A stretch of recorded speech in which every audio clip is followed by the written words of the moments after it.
शुरू करते हैं गणित का आज एक नया पाठ जिसका नाम है रैखिक असमीकाएं। तो इस पाठ को प्रारंभ करने से पहले मैं आपसे एक प्रश्न पूछना चाहूंगी। अपनी पिछली कक्षाओं में आपने शाब्दिक प्रश्नों के बारे में तो सुना होगा और उन्हें हल भी किया होगा। तो प्रश्न मेरा आपसे ये है कि क्या शाब्दिक प्रश्नों को सदैव एक समीकरण के रूप में परिवर्तित करना संभव है? सोचिए।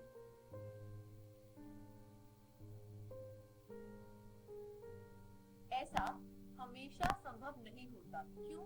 क्योंकि कुछ ऐसे प्रश्न भी आते हैं जिनमें ये जो चिन्ह आप देख रहे हैं से कम, से अधिक, से कम या बराबर, से अधिक या बराबर, ऐसे चिन्ह प्रयुक्त होते हैं और इन्हें हम असमीकाएं यानी इनइक्वालिटीज कहते हैं। तो पहले जो दो चिन्ह हैं से कम और से अधिक, ये तो आपने देखे होंगे। से कम में यदि मैं बाएं पक्ष में एक मान रखूं और दाएं पक्ष में एक मान रखूं तो बायां पक्ष जो है वो दाएं पक्ष से हमेशा छोटा होगा और ठीक उसी प्रकार यदि से अधिक चिन्ह में देखा जाए तो बाएं और जो मान रखा जाएगा वो दाएं पक्ष के मान से हमेशा बड़ा होगा। लेकिन नीचे दो चिन्ह दे रखे हैं, इनका क्या अर्थ है? तो सबसे पहले चिन्ह की चर्चा करते हैं से कम या बराबर वाली। इसमें से कम भी लगा है और उसके नीचे एक सीधी रेखा भी लिखी गई है। तो बाएं पक्ष का मान जो भी होगा वो दाएं पक्ष से या तो छोटा होगा या बराबर होगा और ठीक उसी प्रकार दूसरे चिन्ह में बाएं पक्ष में जो भी मान लिखा जाएगा वो दाएं पक्ष से या तो बड़ा होगा या फिर बराबर होगा। तो इसी के साथ हमने एक नया शब्द जाना है असमीकाएं। तो चलिए इसकी परिभाषा देखते हैं। एक असमीका दो वास्तविक संख्याओं या दो बीजीय व्यंजकों में इन चिन्हों के प्रयोग से बनती है। तो चिन्ह कौन कौन से हैं? से कम, से अधिक, से कम या बराबर और से अधिक या बराबर। तो असमीका की परिभाषा के बाद आगे बढ़ेंगे और देखेंगे असमीकाओं के प्रकार यानी टाइप्स ऑफ इनइक्वालिटीज, जिसमें पहली है संख्यांक असमीका, न्यूमेरिकल इनइक्वालिटीज। नाम से ही पता चल रहा है कि चर्चा जो होगी वो संख्याओं की होगी। तो आपके सामने एक असमीका दे रखी है 3 जो कि 5 से छोटा है। तो यहाँ पर 3 जो है वो भी एक संख्या है और 5 जो है वो भी एक संख्या है। तो ऐसी असमीकाओं को जिनमें केवल संख्या का प्रयोग हो उन्हें हम संख्यांक असमीका कहते हैं। जैसे कि आप एक और उदाहरण देख सकते हैं 7 जो कि 5 से अधिक है। आगे बढ़ते हैं अगली असमीका की ओर। उसका नाम है शाब्दिक चरांक असमीका यानी लिटरल इनइक्वालिटी। यहाँ पर एक चर की चर्चा की गई होगी। जैसे आप देख सकते हैं यहाँ पर वो जो चर है वो x है। x का मान 5 से छोटा है। ये असमीका आपके सामने लिखी गई है। ये यहाँ पर शब्द यानी चर है और 5 जो है वो संख्या है। ठीक इसी प्रकार का आप एक और उदाहरण देख सकते हैं कि y का मान जो है वो 2 से बड़ा है। आगे बढ़ते हैं तो हमने देखा एक और रोचक तथ्य, यहाँ पर और दो असमीकाएं लिखी गई हैं। क्या वह भी शाब्दिक असमीका है? तो शाब्दिक असमीका का अर्थ केवल होता है कि उसके अंदर चर होंगे। असमीका में चर जो है वो उपलब्ध होंगे।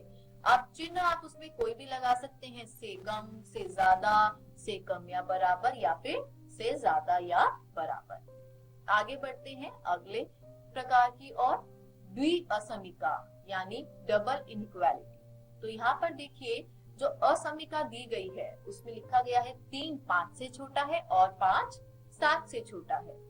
तो इस असमीका में ये जो चिन्ह है वो 2 बार प्रयोग में आया है। जरूरी नहीं है ये चिन्ह हो, चारों में से कोई भी चिन्ह हो सकता है। क्योंकि चिन्ह का प्रयोग 2 बार हुआ है इसलिए हम इसको द्विअसमीका कहते हैं। एक और उदाहरण देख सकते हैं आप।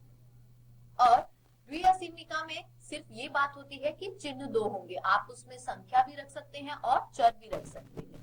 यहाँ पर देखिए यहाँ पर भी से कम या बराबर का चिन्ह है और से कम का। तो 2 चिन्ह हो गए यानी द्विअसमीका या फिर डबल इनइक्वालिटीज। इसी प्रकार आप एक और उदाहरण भी देख सकते हैं। असमीकाओं के प्रकार में अगला प्रकार है सुनिश्चित असमीकाएं यानी स्ट्रिक्ट इनइक्वालिटी। तो इसमें आप सबसे पहली असमिका देख सकते हैं ax प्लस b जो कि छोटी है शून्य से या फिर कम है शून्य से। तो ये आप चिन्ह देख पा रहे होंगे, ये किसका चिन्ह है?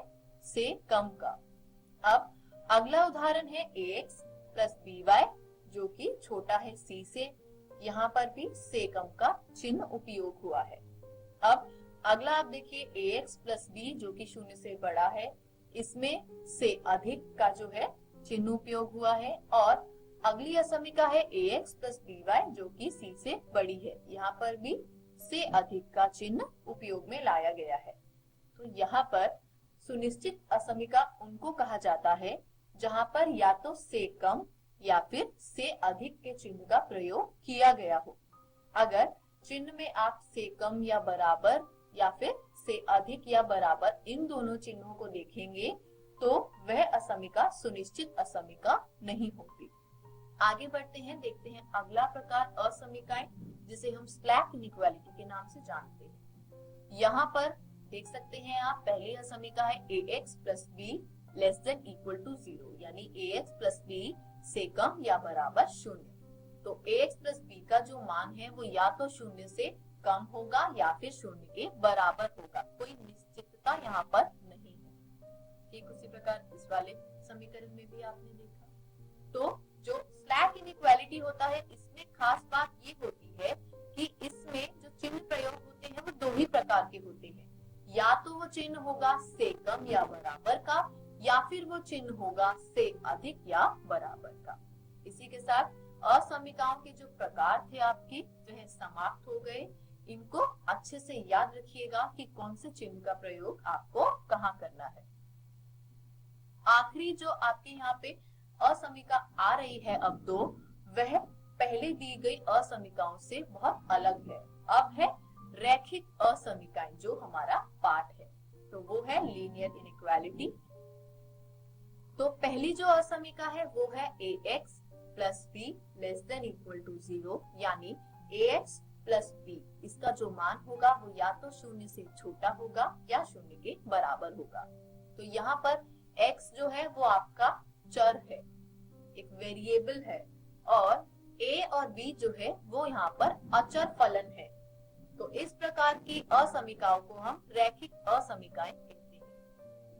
और इन रैखिक असमिकाओं में केवल एक ही चर जो है वह उपलब्ध है।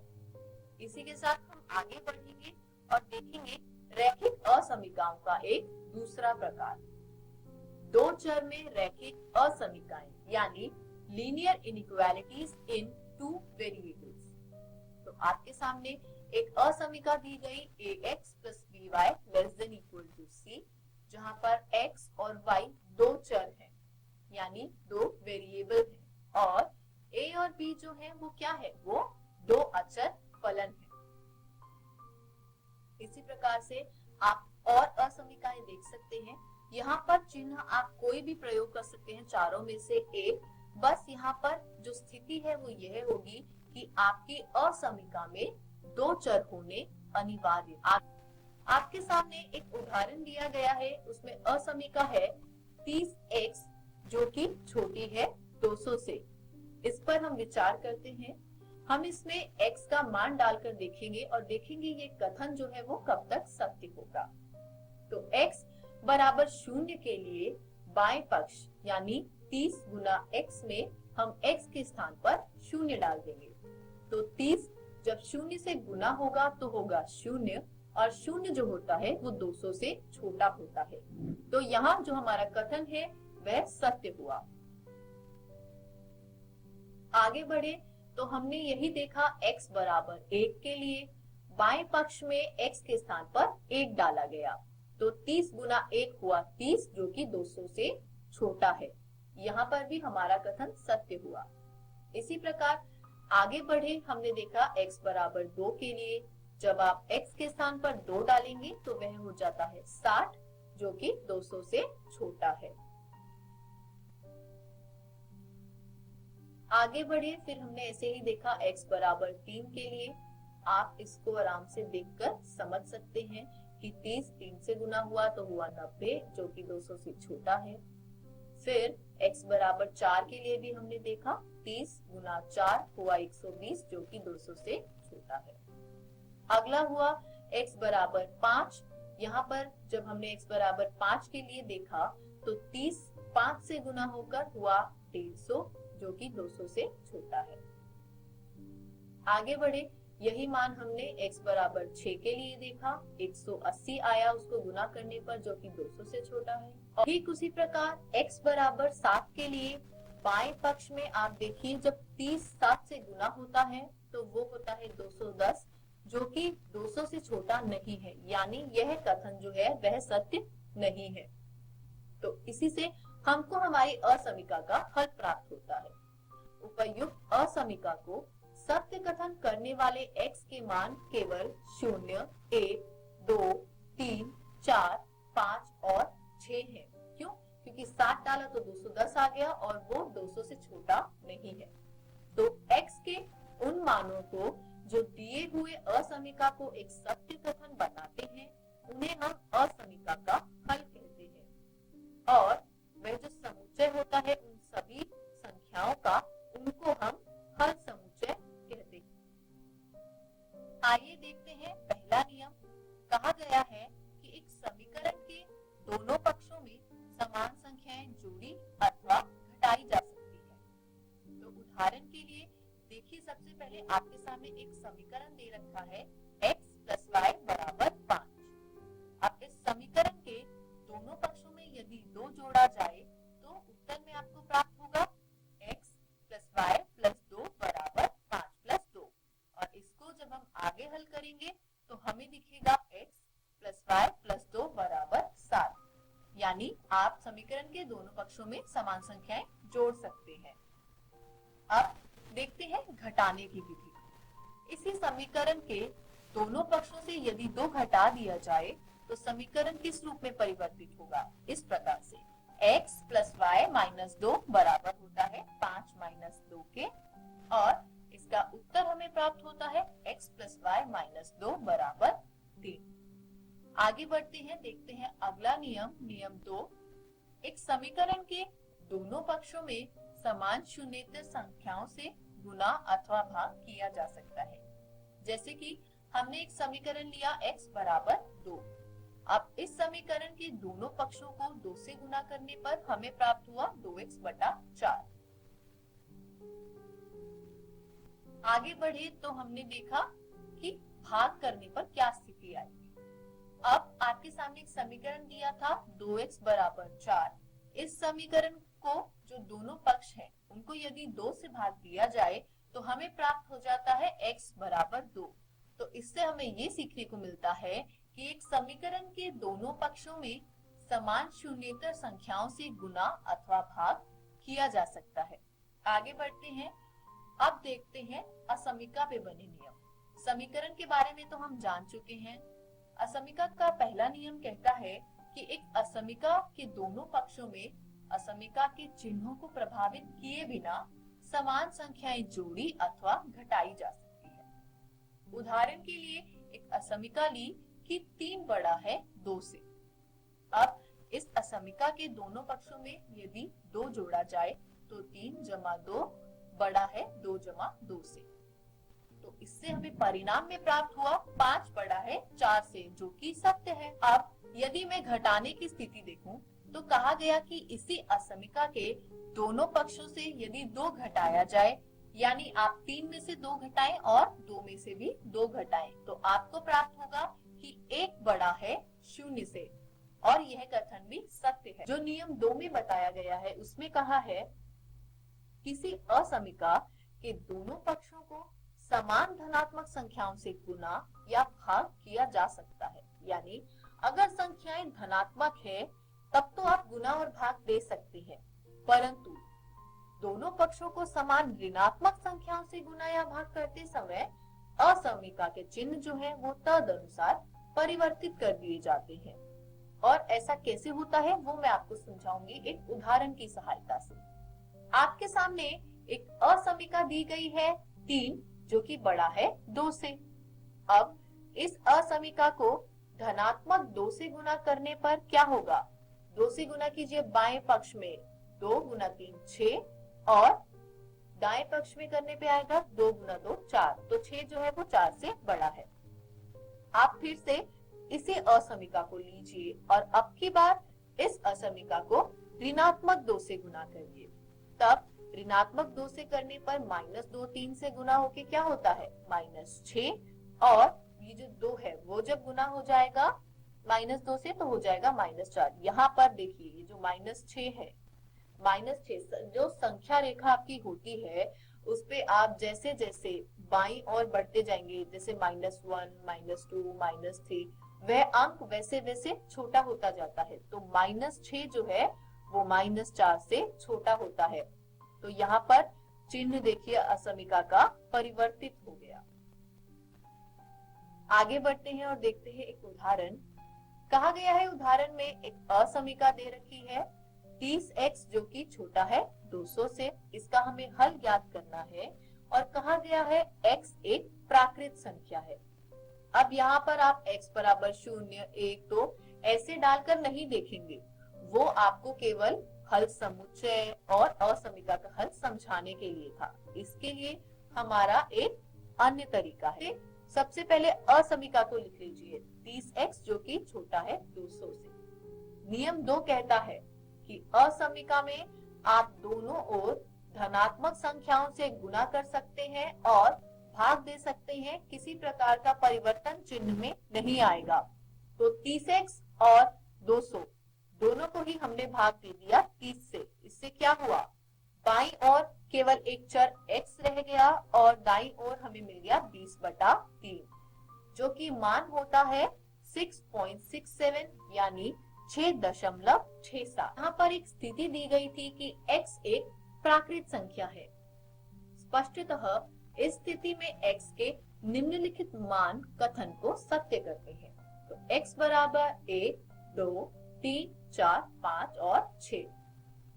तो ये जो 6 आपके सामने प्राकृत संख्याएं दे रखी हैं, यह इस असमीका का हल है।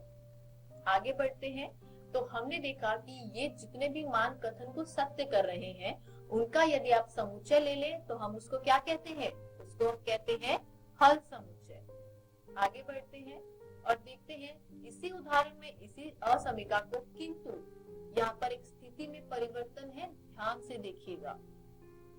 वहां स्थिति थी x एक प्राकृत संख्या है, किंतु यहाँ पर x एक पूर्णांक है। तो आप असमीका को जैसे हल कर रहे थे वैसे ही करेंगे।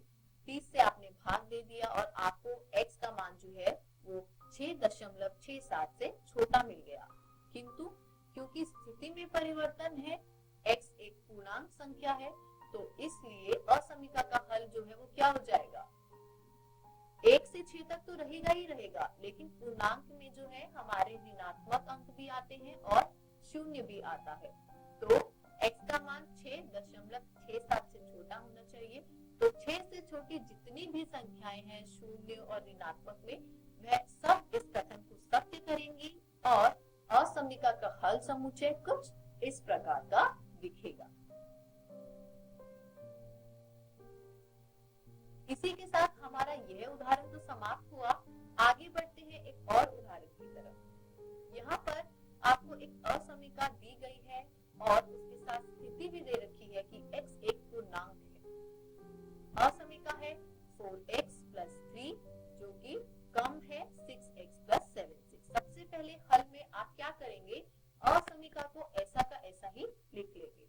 अब हमें पता था नियम के अनुसार कि जब असमीका दी गई हो तो आप असमीका की दोनों ओर या तो एक ही संख्या जोड़ सकते हैं या एक ही संख्या कम कर सकते हैं यानी घटा सकते हैं, और चिन्ह में किसी प्रकार का कोई परिवर्तन नहीं आएगा। तो असमीका को हल करने के लिए सबसे पहले हम क्या करेंगे, हम बाईं ओर केवल चर रखेंगे और दाईं ओर केवल संख्याएं रखेंगे। उसके लिए हमने क्या किया, देखिए बाईं ओर भी 6x घटाया और दाईं ओर भी 6x घटाया, तो दोनों ही ओर बराबर संख्याएं घटाई गई है। अब हमें क्या करना है, क्योंकि हमें बाईं ओर से संख्या घटानी है तो हम क्या करेंगे, यहाँ भी 3 घटा देंगे और यहाँ भी 3 घटा देंगे। हमने फिर से उसी नियम का प्रयोग किया। क्या? कि असमीका के दोनों ओर बराबर संख्याएं या तो घटाई जा सकती हैं या बढ़ाई जा सकती हैं। ऐसा करने पर अब ये 3 से 3 क्या होगा? कट जाएगा और हमको असमीका कुछ इस प्रकार से प्राप्त होगी। 4x माइनस 6x जो कि कम है 6x प्लस 4 माइनस 6x से। यहाँ पर भी 6x माइनस 6x हट जाएगा। असमीका क्या हुई?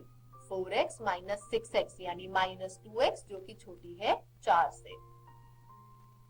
अब जब हमने इसको हल किया तो हमने क्या किया? ऋणात्मक 2 से दोनों ओर भाग दिया, और जब हम ऋणात्मक संख्याओं से भाग देते हैं तो चिन्ह परिवर्तन होता है, यानी x का मान जो है वो -2 से बड़ा होगा। अर्थात -2 से बड़ी समस्त वास्तविक संख्याएं जो हैं वो इस दिए हुए असमीका के हल है। अतः जो हल समुच्चय है वो होगा -2 से अनंत का।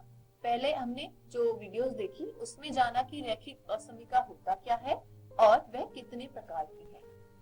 आज हम जानते हैं एक रोचक तथ्य कि एक रेखा कार्तीय तल को रेखा के अतिरिक्त 2 भागों में बांटती है। तो जैसा कि आप इस आकृति में देख पा रहे होंगे, एक नीले रंग की रेखा है जो कार्तीय तल को 2 भागों में बांट रही है, और इस प्रत्येक भाग को हम अर्धतल कहते हैं। जैसा कि यहाँ देखिए, ये है बायां अर्धतल और ये है हमारा दायां अर्धतल। किंतु विभाजन जो है वो क्या इसी तरीके से ही संभव है या इसका कोई और तरीका भी हो सकता है? आगे बढ़ते हैं और देखते हैं कि एक रेखा जो है वो कार्तीय तल को रेखा के अतिरिक्त भी 2 भागों में बांट रही है, और इस बार तरीका कुछ अलग है। आप इस आकृति को देखिए और पिछली आकृति जो आपने देखी थी उसकी तुलना करेंगे तो आपको ये पता चलेगा कि यहाँ भी जो रेखा है उसने 2 भागों में बांटा है, और यहाँ के भागों को भी हम अर्धतल ही कह रहे हैं, किंतु वहां था बायां अर्धतल और दायां अर्धतल, यहाँ होगा निचला अर्धतल और ऊपरी अर्धतल। तो आप इस चीज को समझ गए होंगे। आगे बढ़ेंगे और देखेंगे पहला उदाहरण।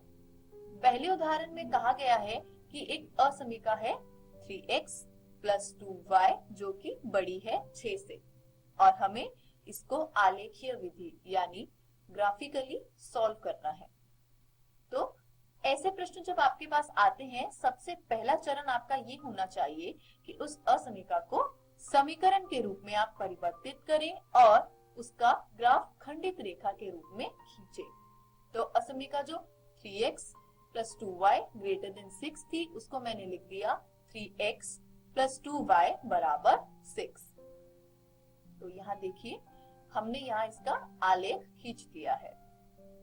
इस आलेख में आप रेखा 3x प्लस 2y बराबर 6 को देख पा रहे होंगे, और ये रेखा जो है वो कार्तीय तल को 2 भागों में बांट रही है। ये देखिए, ये है दूसरा अर्धतल और ये है पहला अर्धतल।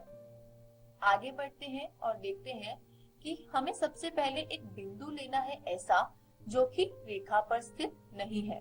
तो हमने मूल बिंदु का चयन किया, यानी 0,0 जिसके निर्देशांक है, और साथ ही साथ यह भी देखा कि ये अर्धतल 1 में स्थित है। अब हमने ये जो मान है 0,0 यह असमीका में डाला तो हमें क्या प्राप्त हुआ? x की जगह डाला 0, y की जगह डाला 0। 3 जब 0 से गुना होगा तो 0 होगा, और 2 जब 0 से गुना होगा तो वो भी 0 हो जाएगा। तो इससे हमारा जो असमीका था उसका रूप परिवर्तित हो गया, और हमें देखने को मिला कि 0 बड़ा है 6 से।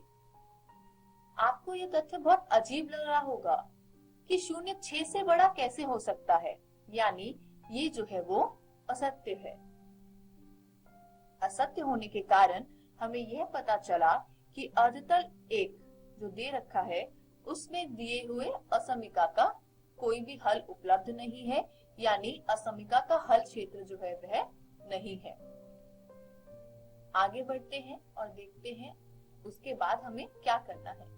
अब स्पष्टतः रेखा, ये जो आप देख पा रहे होंगे, इस पर स्थित कोई भी बिंदु दी गई असमीका को संतुष्ट नहीं करता है। इसलिए हम क्या जानेंगे कि छायांकित जो यहाँ पर आप देख पा रहे होंगे अर्धतल 2 है, वो उस रेखा के बिंदुओं को छोड़कर दी हुई असमिका का हल क्षेत्र है। यानी आप अर्धतल 1 को मत लीजिए, रेखा को मत लीजिए, बाकी का ये जो अर्धतल है वह असमिका का हल क्षेत्र है। आगे बढ़ते हैं, देखते हैं अगला उदाहरण। अगले उदाहरण में आपको बहुत ही साधारण सी असमिका दी गई है, y जो कि कम है 2 से, यानी y लेस देन 2। इसको आलेखन विधि यानी ग्राफिकली हम कैसे हल करेंगे, आइए समझते हैं। तो सर्वप्रथम हमारा क्या चरण था? हमारा चरण था कि असमिका को समीकरण के रूप में परिवर्तित करके उसका खंडित ग्राफ जो है वो रेखा के रूप में खींचना है। तो आप यहाँ पर ग्राफ देख पा रहे होंगे, y बराबर 2, ये हमारा समीकरण है। और इसको यदि मैं ग्राफ पर लाना चाहूं तो वो इस रेखा की तरह दिखेगा। और ये जो रेखा है y बराबर 2, ये इस ग्राफ को 2 भागों में बांट रही है, यानी इस काट्य तल को 2 भागों में बांट रही है, अर्धतल 1 और अर्धतल 2। अब हम एक बिंदु 0 0 का चयन करते हैं जो कि मूल बिंदु होगा। और आपने देखा x और y के निर्देशांक जो होते हैं वो मूल बिंदु पर 0 और 0 है, तो y बराबर 0 इसको हम असमिका में डालेंगे। तो जब हमने असमिका में डाला तो असमिका क्या थी? y लेस देन 2, यानी y 2 से कम है। अब y को मैं 1 गुना y लिख सकती हूँ और y के स्थान पर 0 डाल सकती हूँ। अब 1 गुना 0 होता है 0, तो 0 जो है वो 2 से छोटा है, जो कि सत्य है। तो इससे हमें यह प्राप्त होता है कि जो रेखा y बराबर 2 दी गई है उसके नीचे का क्षेत्र जिसमें मूल बिंदु 0,0 स्थित है, दी गई असमिका का हल क्षेत्र है। अतः रेखा y बराबर 2 के नीचे के समस्त बिंदु दी गई असमिका के हल हैं। तो आशा करती हूँ ये उदाहरण आप समझ गए होंगे।